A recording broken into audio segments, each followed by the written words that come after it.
Assalamualaikum warahmatullahi wabarakatuh. Yang terhormat Ibu Dr. Sumarwati, MPD, dan teman-teman sekalian saya banggakan. Pada kesempatan yang berbahagia kali ini, kami dari kelompok 3 akan membahas makalah tentang tindakan anarkis peserta demonstrasi di Indonesia, penyebab, dampak, dan upaya mengatasinya. Namun sebelum kita melangkah lebih lanjut tentang presentasi makalah pada hari ini, izinkan saya untuk memperkenalkan anggota kelompok saya terlebih dahulu. Yang pertama ada Aksan Firmansyah Prakoso, yang kedua ada Dimas Arya Putra, yang ketiga Kansa Kamila Ananda Pramesti, yang keempat Rizky Anung Prasetyo, yang kelima Salvina Malia Aryesta, yang keenam Yosafat Baniel Putra Rianto, yang ketujuh Zakia Nurlaili Umi Hanifah. Oke, next. Selanjutnya ada pembacaan latar belakang yang akan dijelaskan oleh Saudara Anung dan Saudari Zakia. Kepadanya, saya persilahkan. Baik, terima kasih Dimas atas kesempatannya. Perkenankan, saya Rizky Anung Prasetyo dan teman saya Zakia Nurlaili Umi Hanifah akan untuk menjelaskan latar belakang pada makalah ini. Kita mulai dari poin pertama, yaitu Indonesia menganut sistem demokrasi dalam sistem pemerintahannya. Seperti yang kita tahu, sistem demokrasi ini sudah dipakai semenjak didirikannya negara ini. Sistem yang dimana kebebasan untuk bersuara, kebebasan untuk berserikat, kebebasan untuk mengekspresikan diri itu sangat ditekankan.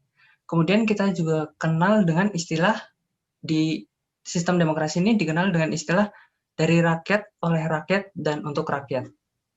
Yang kita bisa tarik kesimpulan bahwasanya rakyat itu tidak bisa dihilangkan campur tangannya dalam menjalankan sistem pemerintahan. Seperti contoh, untuk mendirikan untuk memilih penguasa, misalnya presiden, itu dibutuhkan suara rakyat, seperti pemilu. Anggota DPR, DPRD itu pun juga melalui pemilu, itu melalui suara rakyat. Kemudian di saat pemerintah mengeluarkan suatu keputusan berupa peraturan seperti undang-undang ataupun revisinya, dan dianggap mereka menganggap keputusan yang diambil oleh pemerintah itu tidak menguntungkan bagi mereka atau merugikan bagi mereka. Oleh karena itu, rakyat akan mengaspirasikan suaranya, akan menggugat dengan beberapa cara, salah satunya demonstrasi ini.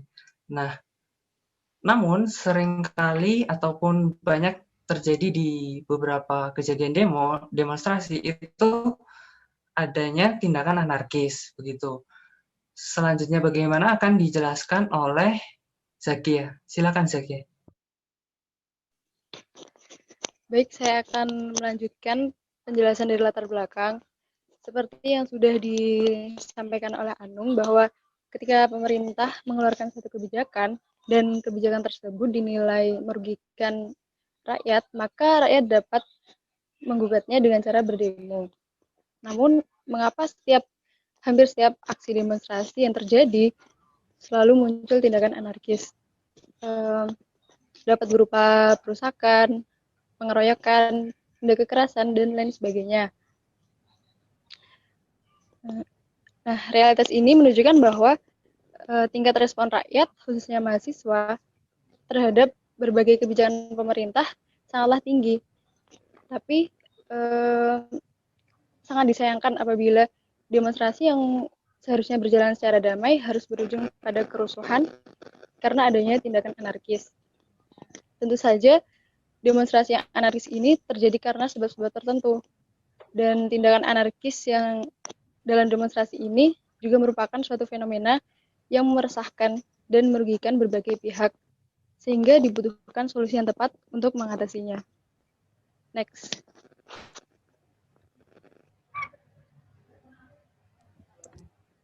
Terima kasih Saudara Anung dan Saudari Zakia atas penjelasannya. Dan selanjutnya ada penjelasan tentang rumusan masalah yang akan dijelaskan oleh Yosafat. Kepadanya saya persilakan. Terima kasih atas kesempatannya. Saya akan membacakan rumusan masalah yang akan kami bahas dalam makalah kami. Yang pertama, ada apa saja penyebab adanya tindakan anarkis dalam demonstrasi. Yang kedua, bagaimana upaya yang tepat dalam menanggulangi tindakan anarkis dalam demonstrasi. Yang ketiga, dampak apa yang diberikan dengan adanya tindakan anarkis dalam demonstrasi. Kemudian, tujuan penulisan makalah kami ini, yang pertama adalah mendeskripsikan berbagai penyebab dari adanya tindakan anarkis dalam demonstrasi. Yang kedua, mengidentifikasi dampak yang diberikan dengan adanya tindakan anarkis dalam demonstrasi. Yang ketiga, menjelaskan upaya yang tepat dalam menanggulangi tindakan anarkis dalam demonstrasi.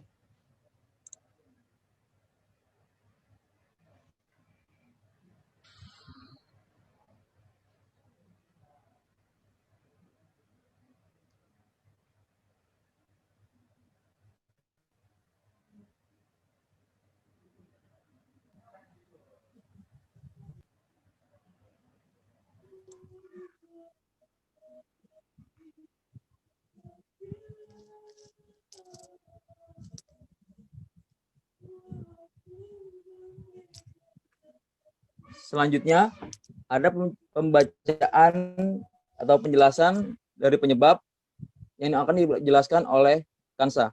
Padanya saya persilakan.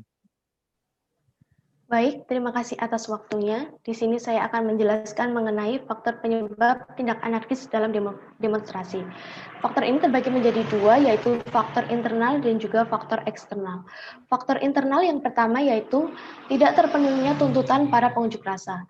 Banyak tuntutan dari pengunjuk rasa yang tidak terpenuhi. Mereka seringkali ingin menyampaikan aspirasinya namun tidak didengar dan juga diabaikan. Nah, sehingga hal ini menyulut emosi para pengunjuk rasa dan mereka berlaku anarkis. Contohnya itu dalam demo di depan gedung DPR, di mana para mahasiswa melakukan tindak anarkis karena tuntutannya untuk bertemu dengan pimpinan DPR tidak terpenuhi. Kemudian yang kedua ada tingginya solidaritas para pengunjuk rasa. Solidaritas antara pengunjuk rasa yang satu dengan pengunjuk rasa yang lain tergolong tinggi. Jika ada salah satu pengunjuk rasa yang dipukuli oleh pihak aparat, maka pengunjuk rasa yang lain ikut turun tangan sehingga kericuan terjadi. Nah, contohnya itu dalam demo di Sumatera Utara, di mana ada seorang mahasiswa yang dipukuli oleh pihak aparat, sehingga hal ini menyulut emosi para pengunjuk rasa yang lain, dan demo di Sumatera Utara ini berakhir ricuh. Kemudian yang ketiga yaitu rendahnya pengetahuan hukum para pengunjuk rasa. Banyak pengunjuk rasa yang masih rendah kesadaran hukumnya menurut perundang-undangan. Hal ini diatur dalam Undang-Undang Nomor 9 Tahun 1998 mengenai kemerdekaan menyampaikan pendapat di depan umum. Contohnya, kita masih sering menjumpai pengunjuk rasa yang merusak fasilitas-fasilitas umum. Hal ini tentu saja tidak sesuai dengan peraturan perundang-undangan yang menyatakan bahwa menyampaikan pendapat di depan umum haruslah secara aman, damai, dan juga tertib. Kemudian dari faktor eksternalnya, yang pertama ada ditunggangi oleh pihak-pihak yang berkepentingan demi memperoleh keuntungan. Banyak pihak-pihak yang menunggangi suatu demo agar demo tersebut berlangsung secara ricuh. Contohnya dalam demo penolakan demo tersebut disusupi oleh kelompok-kelompok di luar mahasiswa. Demo tersebut menyebabkan kerusakan di pos polisi lalu lintas Tol Selipi, Jakarta Barat. Kemudian yang kedua, adanya provokasi pihak luar negeri yang ingin memecah belah Indonesia. Menurut Prabowo Subianto, beliau mengatakan bahwa ada campur tangan pihak luar negeri yang mendanai suatu demo di Indonesia untuk memecah belah Indonesia. Berita hoax juga kadang diciptakan agar demo tersebut berlangsung secara ricuh. Contohnya dalam demo di Papua, di mana demo tersebut disusupi oleh kelompok-kelompok yang memiliki hubungan internasional, dan kelompok tersebutlah yang menggerakkan kericuhan di Papua. Kemudian yang terakhir, adanya perlakuan kekerasan yang dilakukan oleh pihak kepolisian. Kita tahu bahwa banyak pihak kepolisian yang menggunakan kekerasan dalam mengamankan suatu demo. Hal itu tentu membuat para pengunjuk rasa tidak terima karena diperlakukan secara kasar. Nah, contohnya dalam demo pengesahan RUU KUHP, di mana ada seorang mahasiswa yang mengalami luka parah sehingga hal ini menyulut emosi pengunjuk rasa yang lain dan demo tersebut pun berakhir secara ricuh. Sekian, saya kembalikan kepada moderator.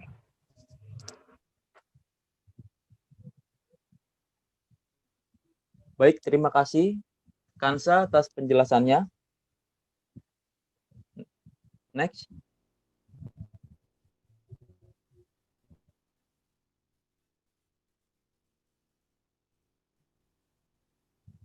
Baik, selanjutnya oleh Salvina Malia. Kepadanya saya persilakan. Baik, terima kasih Dimas atas kesempatan yang telah diberikan. Di sini saya akan menjelaskan mengenai dampak yang telah diangkat oleh kelompok kami. Yang pertama ada mengganggu psikologis masyarakat sekitar. Tindakan anarkis ini akan menimbulkan trauma dan rasa tidak aman bagi anak-anak yang tinggal di kawasan tempat terjadinya aksi unjuk rasa tersebut, hingga orang-orang dewasa yang turut serta dalam aksi maupun orang-orang yang tinggal di kawasan tersebut. Sebagaimana yang telah disebutkan oleh seorang psikolog, yaitu Ibu Tiara Puspita, apabila mulai muncul tindakan kekerasan saat aksi, lebih baik menjauhkan diri dari tempat tersebut. Karena jika sudah berdampak pada psikologis, hal itu akan sulit untuk dipulihkan kembali seperti semula.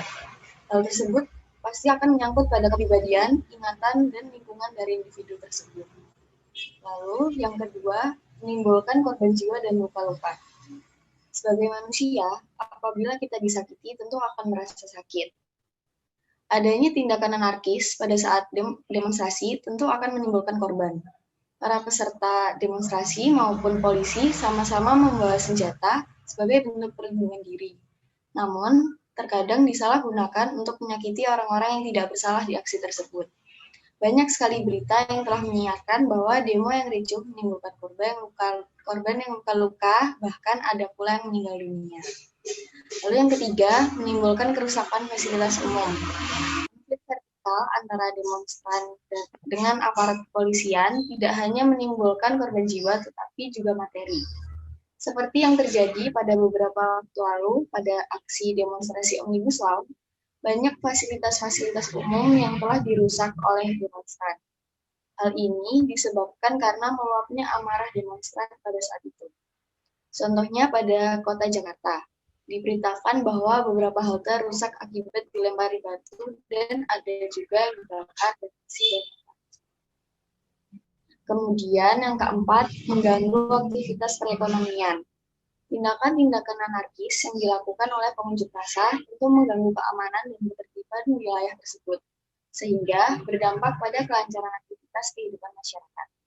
Serta adanya demo ini juga menyebabkan penutupan jalan di beberapa titik. Akibatnya berbagai kendaraan merasa dirugikan yang memiliki, yaitu seperti pemilik ojek online atau semacamnya. Selain itu, kegiatan perekonomian masyarakat di kota terganggu akibat putusnya jaringan KRL komuter lain, sehingga para pekerja tidak bisa berangkat tepat waktu dan ini akan berimbas kepada perusahaan-perusahaan di tempat para pekerja itu bekerja. Selain itu, rasa aman juga menjadi syarat utama bagi investor untuk bersedia mengerahkan dananya di pasar modal. Sebab keputusan investor tersebut dipengaruhi oleh faktor internal dan faktor eksternal perusahaan. Faktor internal sendiri berasal dari perusahaan seperti kemampuan manajemen, laporan keuangan, dan sebagainya. Untuk faktor eksternalnya sendiri yaitu faktor yang berasal dari luar, misalnya krisis ekonomi di negara yang dituju, faktor politik, keamanan, dan lain-lain. Oleh sebab itu, kita perlu meninggalkan budaya kekerasan dalam aksi demonstrasi agar Indonesia tetap aman dan dapat melakukan kegiatan perekonomian dengan lancar. Terima kasih. Saya kembalikan kepada moderator. Terima kasih Salvina Malia atas penjelasannya. Boleh di next? Oke, selanjutnya ada penjelasan tentang upaya mengatasi yang akan dijelaskan oleh Saudara Aksan. Kepadanya saya persilakan. Baik, terima kasih atas waktunya. Di sini saya Aksan Firmansyah Prakoso Saya akan menjelaskan upaya mengatasi tindakan anarkis peserta demonstrasi di Indonesia. Yang pertama, memperkuat sistem. Memperkuat sistem di sini ditujukan kepada pihak kepolisian dan pemerintahan. Sebagai pihak kepolisian harus menegakkan aturan dan hukum secara benar dan adil, tidak ada lagi keberpihakan. Dan kepada pihak pemerintah, mereka harus mendengarkan aspirasi dari masyarakat dan memenuhinya jika memang itu baik dan benar. Upaya yang kedua adalah menghindari provokatif yang mengarah pada tindakan yang negatif. Hal ini ditujukan kepada pihak masyarakat atau peserta demo. Adapun cara-cara yang dapat digunakan untuk menghindari provokatif, yaitu cara yang pertama ialah waspada dengan orang-orang yang terindikasi merusak. Karena orang seperti ini biasanya memiliki tingkat emosional yang cukup tinggi sehingga bisa dengan mudah merusak sarana umum yang ada di dekatnya. Cara yang kedua menghindari provokatif yaitu tetap jalin komunikasi dengan sesama pendemo. Karena komunikasi akan tetap membuat demo tetap tenang dan aman. Cara yang ketiga ialah pererat silaturahim dengan pihak berwajib. Hal ini dilakukan untuk menjaga agar demo tetap kondusif. Jika pendemo dan pihak berwajib tetap berada di koridor keamanan masing-masing, maka demo pun tentu saja akan berjalan damai tanpa kendala. Cara yang keempat ialah jangan mudah percaya broadcast dari media sosial. Kita harus cari dahulu kebenarannya, karena kalau itu tidak benar bisa memancing keributan yang lebih besar. Dan cara yang kelima ialah tetap fokus pada tujuan demo itu sendiri. Maka segala bentuk provokasi tidak akan mempengaruhi pendemo dengan tujuan memang menegakkan kebenaran. Dan upaya mengatasi tindakan anarkis yang ketiga ialah mengikuti aturan. Mengikuti aturan ini ditujukan kepada pihak kepolisian dan kepada masyarakat atau peserta demo. Bila mereka mengikuti aturan-aturan yang memang sudah ditentukan, maka demo dapat berjalan lancar, aman, dan tanpa adanya kendala. Upaya mengatasi tindakan anarkis yang keempat ialah sesuai mekanisme penyelenggaraan unjuk rasa. Hal ini ditujukan kepada masyarakat atau peserta demo. Dalam mekanisme penyelenggaraan unjuk rasa dilakukan dengan penyampaian secara tertulis kepada kepolisian setempat sebelum pelaksanaan kegiatan. Dan penyelenggara harus melakukan koordinasi dengan aparat dan lembaga terkait demi kelancaran dan pengamanan kegiatan unjuk rasa. Dan upaya mengatasi tindakan anarkis yang kelima ialah mekanisme penanganan unjuk rasa. Hal ini ditujukan kepada pihak kepolisian. Adapun cara-cara pihak kepolisian untuk menangani para peserta demo atau unjuk rasa. Cara penanganan yang pertama yaitu dengan penyelenggaraan pelayanan. Pelayanan ini meliputi tindakan penerimaan pemberitahuan dari warga negara yang akan melakukan penyampaian pendapat di muka umum atau mau melakukan demo.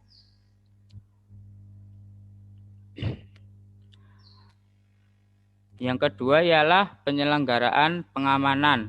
Penyelenggaraan pengamanan ini bertujuan untuk memberikan perlindungan keamanan terhadap peserta unjuk rasa, menjaga kebebasan penyampaian pendapat dari intervensi pihak lain, dan menjaga keamanan dan ketertiban umum.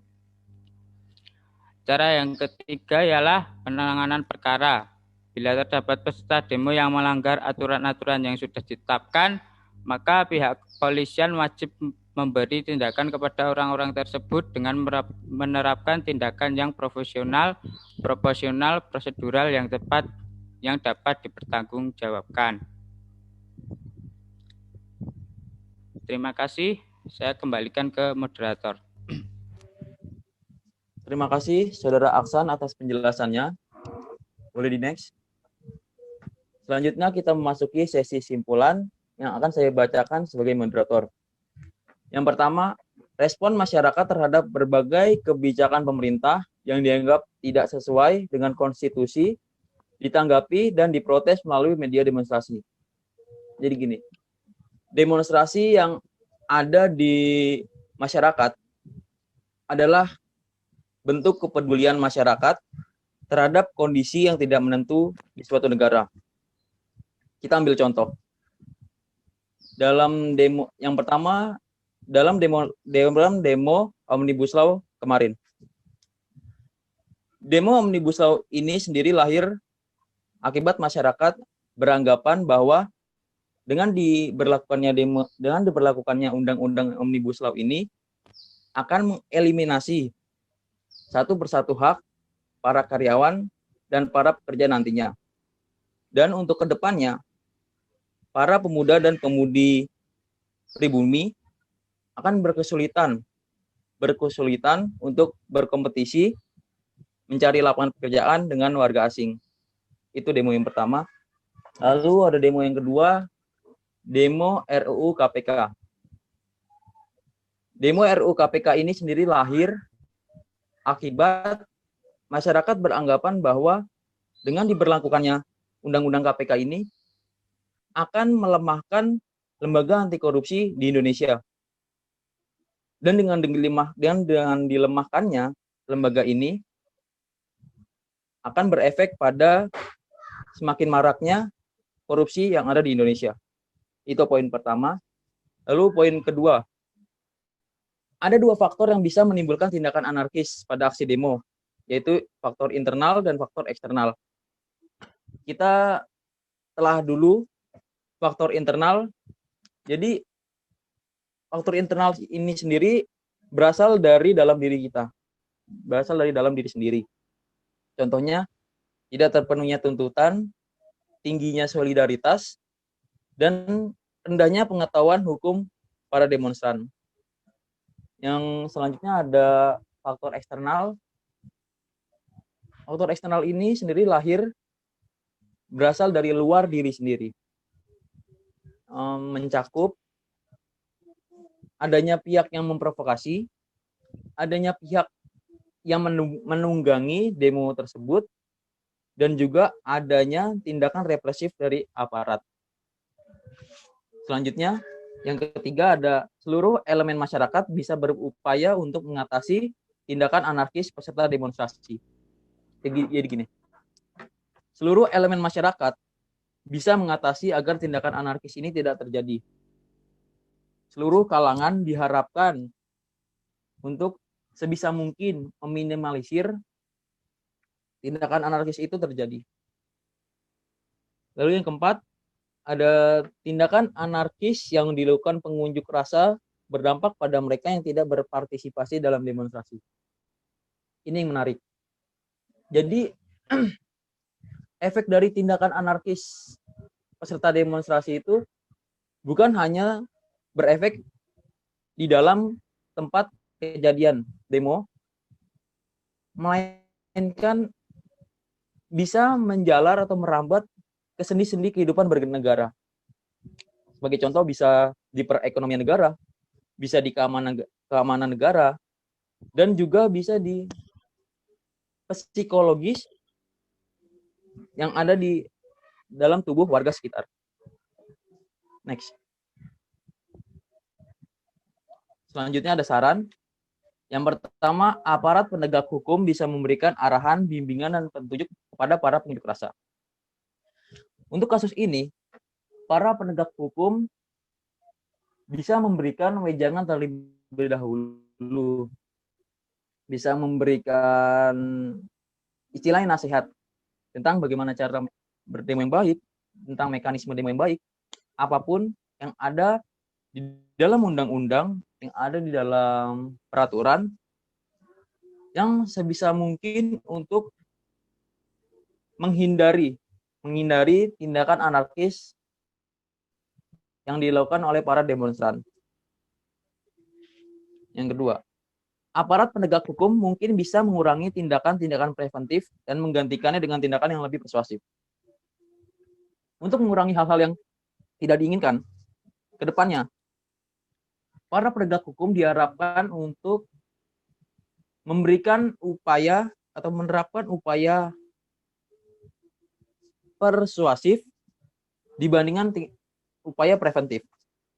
Karena upaya persuasif ini dirasa jauh lebih bersifat asosiatif dibandingkan dengan upaya preventif yang bersifat disasosiatif.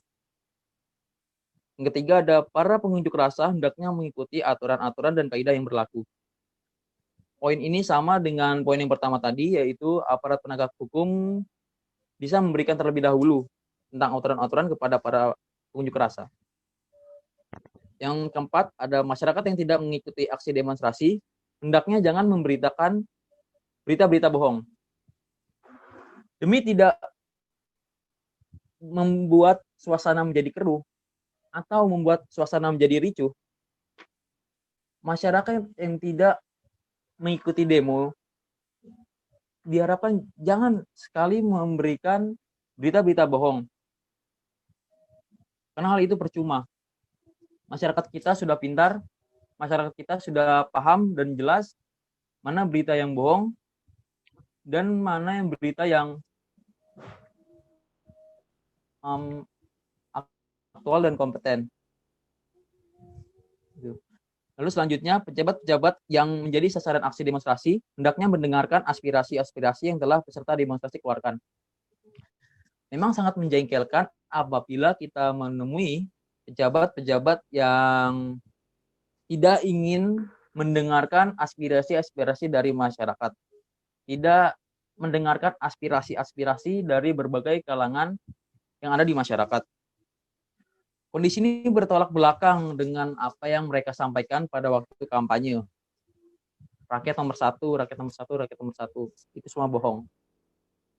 Pejabat hendaklah menjadi sosok yang terdepan ketika rakyatnya membutuhkan dan ketika rakyatnya menyampaikan aspirasi. Jadi sosok yang selalu mementingkan kepentingan rakyat ketimbang diri sendiri. Jika semua itu dilakukan oleh para pejabat di Indonesia, bukan tidak mungkin kehidupan bernegara Indonesia langkah lebih maju daripada sebelumnya. Terima kasih. Oke, next. Itulah tadi presentasi dari kelompok kami. Terima kasih atas perhatiannya. Baik, apakah ada yang ingin bertanya? Permisi Mas Dimas, izin bertanya. Silakan menyebutkan nama terlebih dahulu ya. Nama saya Gabriel Hairul Huga. Siap. Baik, jadi ada satu situasi di mana pengunjuk rasa sadar akan hak dan kewajibannya, tapi penjaga atau dalam hal ini polisi malah melakukan kekerasan untuk membubarkan paksa aksi demo yang sedang berlangsung.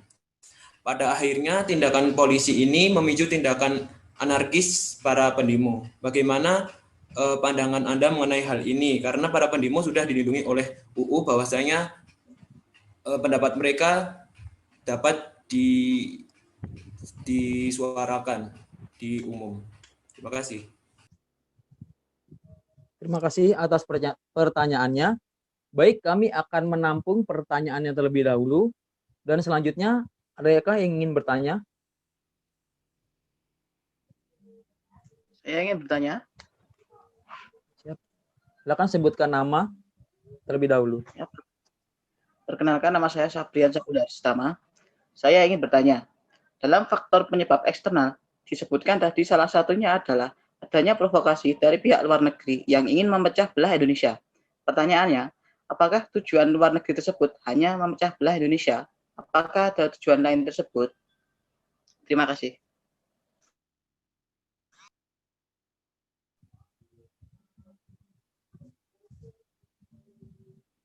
Baik, terima kasih atas pertanyaannya. Akan kami tampung terlebih dahulu pertanyaan-pertanyaan dari kelompok kalian.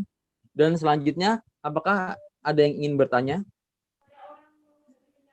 Ya, saya. Ya, silakan sebutkan nama terlebih dahulu. Baik, terima kasih atas kesempatannya. Sebelumnya, perkenalkan, nama saya Andista Wistara dari kelompok 4.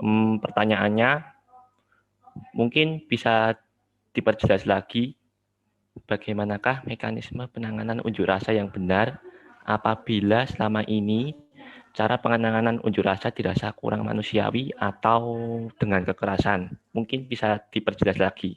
Terima kasih.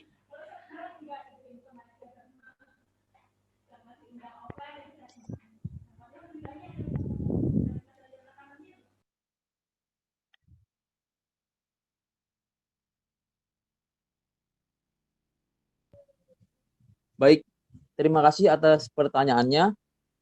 Kelompok kami akan menampung terlebih dahulu pertanyaan-pertanyaannya. Dan selanjutnya, apakah ada yang ingin bertanya? Saya Azizah Nuhun Utami, izin bertanya. Silakan. Pada beberapa demo yang telah berlalu di Indonesia, kan sering terdengar kabar bahwa ada pendemo yang dibawa oleh polisi secara diam-diam saat kericuhan terjadi. Lalu juga ada pendemo yang dituduh melakukan hal yang sebenarnya tidak mereka lakukan. Lalu apakah ada cara yang lebih tepat agar hal tersebut tidak terulang kembali?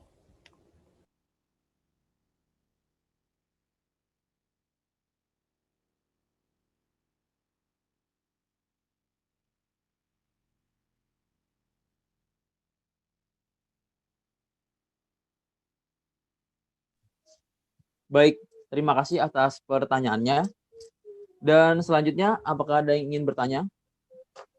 Saya Titin Dwi Arianti, izin bertanya. Silakan. Ya, tadi disebutkan bahwa tindakan anarkis dari unjuk rasa ini dapat merugikan berbagai pihak. Nah, saya ingin bertanya, siapakah yang akan bertanggung jawab dari kerugian yang dialami oleh berbagai pihak tersebut, dan berikan penjelasan tentang tindakan yang konkret untuk menanggulangi hal tersebut. Terima kasih.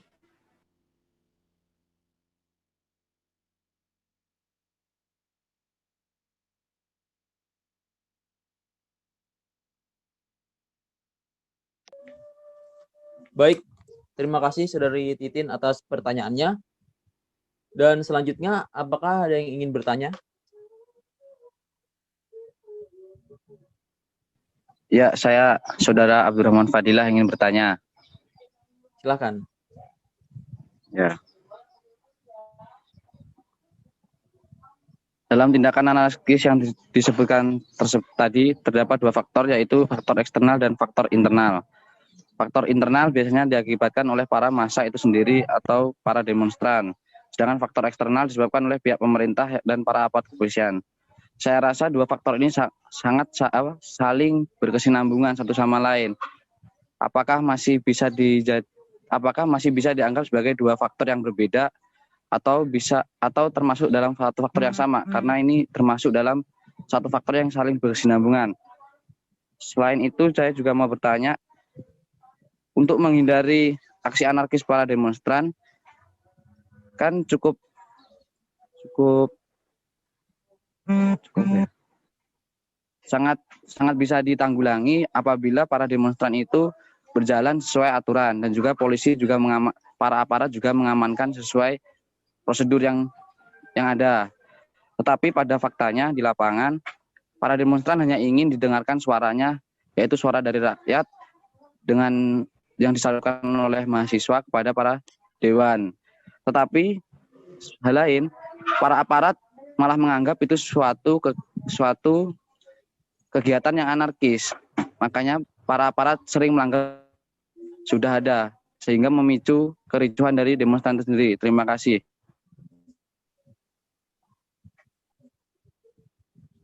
Terima kasih Saudara Abdurrahman Fadilah atas pertanyaannya. Dan kemudian, apakah ada yang ingin bertanya? Atau sudah mau bertanya? Sudah. Baik, kita selanjutnya memasuki sesi jawab pertanyaan. Silakan dari kelompok 3, kelompok saya, apakah yang ingin menjawab? Oke, saya akan menjawab pertanyaan dari Mas Gabriel Huga. Jadi pertanyaannya adalah, ada satu situasi di mana pengunjuk rasa sadar akan hak dan kewajibannya, tapi penjaga atau polisi malah melakukan kekerasan yang tidak sesuai dengan hukum untuk membubarkan paksa aksi demo yang berlangsung. Pada akhirnya memicu tindak anarkis para pendemo. Bagaimana pandangan Anda mengenai hal ini? Jika ditanya mengenai pandangan Anda, jawaban kami tentu saja tindakan yang diambil oleh pihak polisi ini tidak dapat dibenarkan. Karena hal ini sudah diatur dalam pasal 13 Perkapolri nomor 9 tahun 2008 dan Peraturan Kapolri nomor 16 tahun 2006 tentang pengendalian massa atau Protap Dalmas yang mengharuskan pihak kepolisian untuk tetap melindungi hak asasi manusia di saat bertugas. Terima kasih. Terima kasih Saudara Yosafat Baniel atas penjelasannya. Dan selanjutnya apakah ada yang ingin menjawab pertanyaan lagi? Saya ingin menjawab pertanyaan dari Mas Sabrian. Terima kasih atas pertanyaannya. Menurut saya, tujuan dari luar negeri itu tidak hanya untuk memecah belah Indonesia, tetapi ada tujuan-tujuan lain. Salah satunya itu di bidang bisnis. Contohnya itu kita tahu banyak investor yang terdampak akan hal ini. Nah, investor luar negeri ini ada yang diuntungkan dan juga ada yang dirugikan. Nah, investor yang dirugikan ini yang bermain dalam kerusuhan demo tersebut. Beliau bisa mendanai, memprovokasi, bahkan memberi bantuan advokasi. Terus juga selain itu, tujuannya yaitu ingin menjadikan Indonesia sebagai target pasarnya. Jadi di mana aman Indonesia itu tidak maju, itu produk-produk mereka tetap dapat bersaing dan Indonesia masih bergantung pada produk-produk luar negeri. Jadi itu tujuan dari luar negeri ikut campur dan membuat kerusuhan di demo yang terjadi di Indonesia. Cukup sekian menurut saya. Baik, terima kasih. Namun sebelum kita melangkah lebih lanjut lagi tentang jawab pertanyaan ini, untuk penanya pada yang pertama tadi, apakah sudah jelas dan apa ada tanggapan dari Anda? Ya, terima kasih. Menurut saya jawaban Mas Yosafat sudah jelas. Terima kasih atas responsnya. Baik, untuk penanya nomor yang kedua, apakah ada tanggapan mengenai jawaban dari kelompok kami? Terima kasih. Menurut saya jawabannya juga sudah cukup jelas. Terima kasih atas tanggapannya. Oke, selanjutnya kita masuk ke sesi jawab berikutnya, yaitu jawab pertanyaan nomor 3, pertanyaan yang ketiga. Baik, silakan. Baik, terima kasih. Pertanyaan yang ketiga yaitu dari Andes. Tadi Andes bertanya bahwasanya bagaimana mekanisme penanganan unjuk rasa yang benar apabila mekanisme yang sekarang dianggap tidak sesuai. Sebenarnya begini, mekanisme ini sudah diatur dalam beberapa peraturan seperti yang sudah disebutkan oleh Yosafat tadi, yaitu pasal 13 Perkapolri nomor 9 tahun 2008, yaitu melindungi hak asasi manusia. Kalau dinilai bahwasanya penanganan yang sekarang itu tidak baik, emanglah itu tidak baik, karena yang benar itu seharusnya ada melindungi hak asasi manusia. Kemudian disebutkan di peraturan yang lain, yaitu pasal 23 ayat 1 Kapolri nomor 9 tahun 2008, demonstran yang berdemo dengan masih tidak melanggar hukum itu diberikan perlindungan hukum. Namun jika demonstran itu melanggar hukum, itu diberikan tindakan tegas.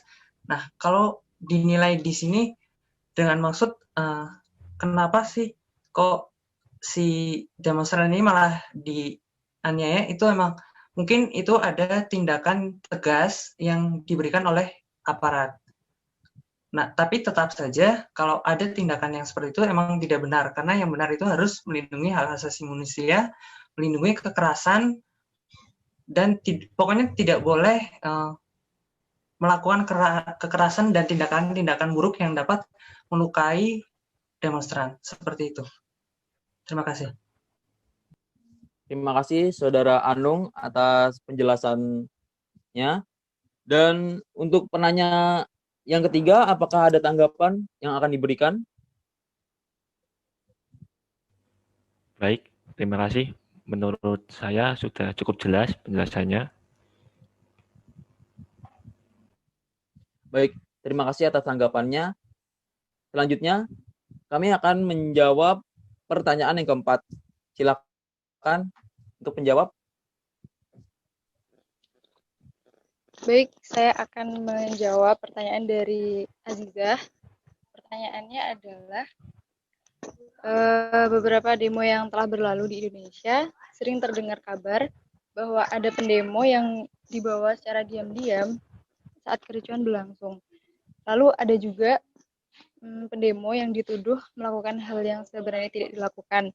Adakah cara yang tepat agar hal seperti itu tidak terulang kembali? Nah, sebelumnya terima kasih atas pertanyaannya. Seperti yang kita ketahui bahwa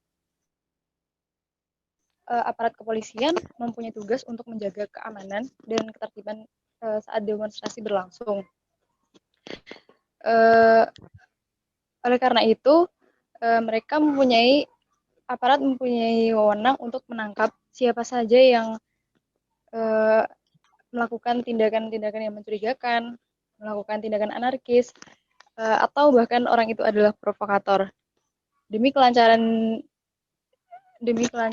demonstrasi saat itu. Dan menurut saya tidak masalah apabila polisi atau aparat keamanan itu menangkap pendemo atau menuduhnya secara langsung, karena dalam demonstrasi agar berjalan dengan lancar dan tertib, polisi harusnya mengetahui siapa yang benar-benar berdemo secara baik atau orang itu adalah provokator, dan orang-orang yang mencurigakan sebaiknya diamankan. Kemudian, tapi tidak langsung diberi hukuman. Kemudian setelah diamankan, mereka baru bisa diinterogasi lebih lanjut dan diselidiki siapa yang sebenarnya bersalah. Dan orang yang bersalah itu baru bisa ditindaklanjuti, dihukum sesuai apa yang dia perbuat, dan sedangkan orang yang tidak bersalah bisa langsung dipulangkan. Tapi yang paling penting adalah aparat kepolisian dalam menangkapnya tidak boleh melanggar hak-hak asasi manusia seperti melakukan kekerasan, menganiaya, mengintimidasi, dan tindakan lainnya yang merugikan pendemo itu sendiri.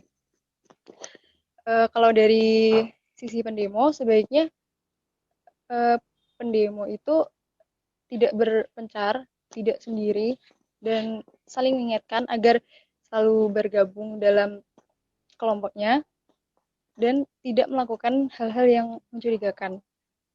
Tentu saja sebelum demonstrasi berlangsung, baik dari pihak pendemo dan kepolisian diberi sosialisasi agar tahu apa yang seharusnya dilakukan dalam demonstrasi, aturan-aturan apa yang perlu ditaati dalam demonstrasi. Mungkin itu saja dari saya. Baik, terima kasih Saudari Zakia atas jawabannya. Jadi poin yang kita bisa ambil dari jawaban tadi adalah jangan sampai aparat penegak hukum melupakan hak asasi manusia, sedangkan untuk para demonstran jangan sampai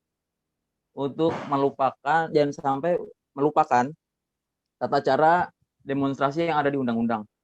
Baik. Selanjutnya, saya akan menjawab pertanyaan nomor 5, yaitu dari Saudari Titin Dwi Arianti. Pertanyaannya seperti ini. Jika tindakan anarkis dari unjuk rasa ini merugikan banyak pihak, siapakah yang akan bertanggung jawab atas kerugian tersebut? Dan jelaskan tindakan konkret untuk menanggulanginya. Terima kasih atas pertanyaannya, Saudari Titin. Jadi gini, kita ambil satu contoh lagi demo yang ada di Indonesia. Yang baru-baru ini terjadi itu demo Omnibus Law. Pada saat demo Omnibus Law sendiri, terjadi kericuan di mana-mana. Di kota-kota besar, di kota-kota kecil, terdapat kericuhan yang dilakukan oleh para demonstran. Fasilitas umum dibabat habis oleh para demonstran. Lalu mau tidak mau, pemerintah setempat segera mungkin mengambil sikap untuk menangani masalah ini. Karena fasilitas umum itu sangat penting untuk menjaga mobilitas dari para masyarakat dan juga untuk masyarakatnya beraktivitas tentunya. Ya, apalagi kalau bukan menggunakan uang pajak dari rakyat. Jadi hal macam ini seperti seperti ada kausalitas atau sebab akibat. Rakyat menghancurkan fasilitas umum, rakyat pula yang dalam tanda kutip memperbaikinya lewat membayar pajak. Jadi untuk selanjutnya, apa tindakan konkret untuk menanggulanginya? Tindakan konkret yang tepat untuk menanggulanginya adalah kesadaran dari masing-masing pihak. Itu poin pertama. Kesadaran dari aparat penegak hukum sendiri agar tidak bersikap represif, dan juga untuk para demonstran agar jangan menimbulkan kericuan dan jangan membuat kekerasan itu terjadi. Terima kasih. Apakah ada tanggapan, Saudara Titin? Cukup, makasih Dimas. Ya, terima kasih. Untuk pertanyaan sebelumnya, apakah Anda ingin memberikan tanggapan?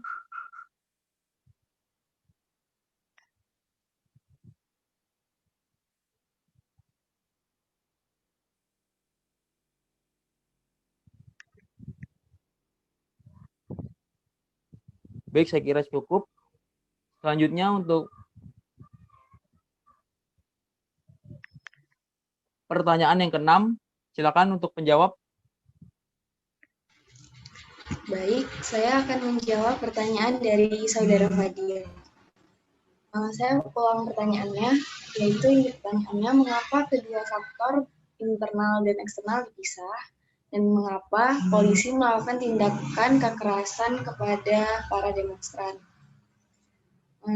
Jawabannya, karena menurut kami faktor internal sendiri itu berasal dari dalam kan, sehingga faktor internal itu terdiri dari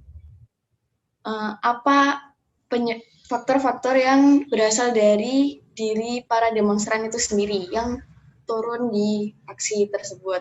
Lalu untuk faktor eksternal berasal dari luar, pihak-pihak luar aksi demonstrasi tersebut. Contohnya itu tadi yang berasal dari luar negeri, aparat, serta pihak-pihak yang memiliki kepentingan tersendiri. Lalu untuk yang pertanyaan kedua, seperti yang telah disampaikan oleh Mas Anung sebelumnya, bahwa polisi itu melakukan tindak kekerasan karena tindakan kekerasan karena masanya itu sendiri yang rada sedikit susah untuk diingatkan. Mereka sendiri yang terkadang ricuh lebih dahulu lalu diingatkan oleh polisi, namun tidak digubris sehingga polisi bertindak tegas dengan menggunakan tangan kosong, pentungan, tapeng, water cannon, dan tembakan gas air mata. Jadi dapat disimpulkan bahwa sebenarnya tindakan polisi yang seperti itu sebenarnya merupakan upaya mereka untuk melakukan maintains public order atau menjaga ketertiban umum. Sehingga hal tersebut mungkin di mata kita salah karena itu menyakiti orang lain. Namun sebenarnya itu sendiri juga disebabkan oleh pihak-pihak aksi demonstrasi itu juga. Sudah, saya kembalikan kepada moderator. Terima kasih Saudari Salvina Malia atas jawabannya.